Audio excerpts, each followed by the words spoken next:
तमाम खबरें दिखाएंगे आपको देश दुनिया की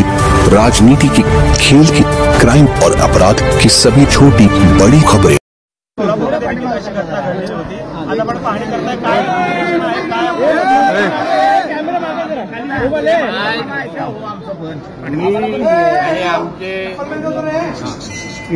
प्रखर हिंदुत्ववादी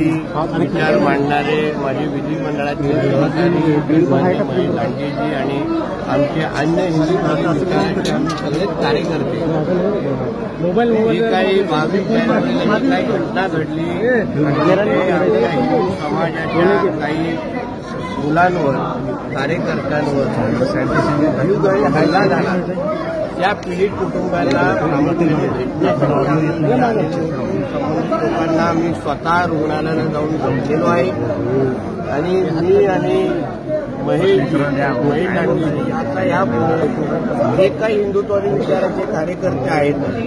त्यांना आधार देण्यासाठी, ताकद देण्यासाठी आणि आमचं महायुतीचे सरकार हिंदुत्ववादी विचाराचं सरकार आहे आणि पूर्ण पद्धतीने या कार्यकर्त्यांच्या मागे उभा आहे हा संदेश देण्यासाठी मी आम्ही इथे उपस्थित आहे। काही डिपार्टमेंटमधले सडके जे आंबे आहेत, सडके ज्यांच्यामुळे आमच्या आदरणीय देवेंद्र फडणवीसांचं नाव खराब होत आहे, त्याहीबद्दल आम्ही पूर्ण माहिती घेतलेली आहे की कोणी काय माहिती केलेली आहे, कुठल्या पीआयने कसं आमच्या कार्यकर्त्यांशी आणि त्या पीडितांशी वागलेलं आहे,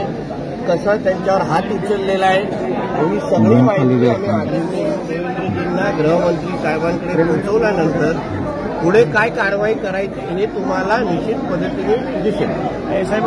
जे जखमी झाले त्यांची एक मागणी होती की ज्या पद्धतीने मीरा रोडला बुलडोजर देवा चालला त्याप्रमाणे सोलापुरात देखील चालवा अशी त्यांनी मागणी केलेली आहे, त्या संदर्भात काय आहे? ज्या अर्थी मी आणि महेशजी इथे आलेले आहेत म्हणजे ट्रेलर आलेला आहे, आता पिक्चर बुलडोजर देवाचं दिसणार पुढे, लक्षात घ्या।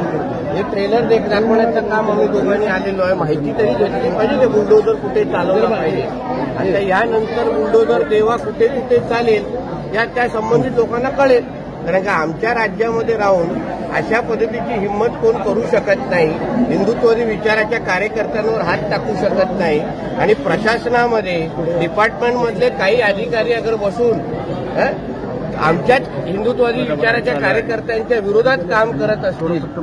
त्या लोकांच्या बिर्याण्या खाऊन त्यांच्या दाढी कुरवड्यात बसायचं असेल ना, तर आता येणाऱ्या दिवसामध्ये दिसेल काय काय होत आहे। खरं तर ज्यांना मारहाण झालेली आहे त्यांच्यावर देखील गुन्हे दाखल झालेले आहेत, म्हणून सगळी माहिती मी आणि महेश दादांनी घेतलेली आहे। शेवटी आम्ही इथे वस्तुस्थिती समजून घेण्यासाठीच आम्ही दोघंही इथे आलेलो होतो। आता आम्ही दोघं जाऊन आदरणीय गृहमंत्री साहेबांना जी माहिती द्यायची ती देणार, फक्त गुन्हे मागे घ्यायचा विषय नाहीये, त्याचबरोबर त्या मुलांचं संरक्षण, त्यांच्या कुटुंबाचं संरक्षण हेही आमच्या दोघांच्या दृष्टिकोनातून महत्वाचं आहे आणि ते आम्ही पुढे गृहमंत्री साहेबांना माहिती देण्यासाठी ती हालचाली होती। पीआयचं नाव माहित पडलं कसं, म्हणजे एवढी माहिती तुम्हाला मिळाली आहे त्या पीआय? आता तुम्ही झोपेतून पण मला उठवला तरी पीआयचं नाव माझ्या तोंडपाठ माहिती सांगा ना, त्याला कळेल, ज्यांनी मस्ती केली आहे ना त्याला चांगल्या पद्धतीने।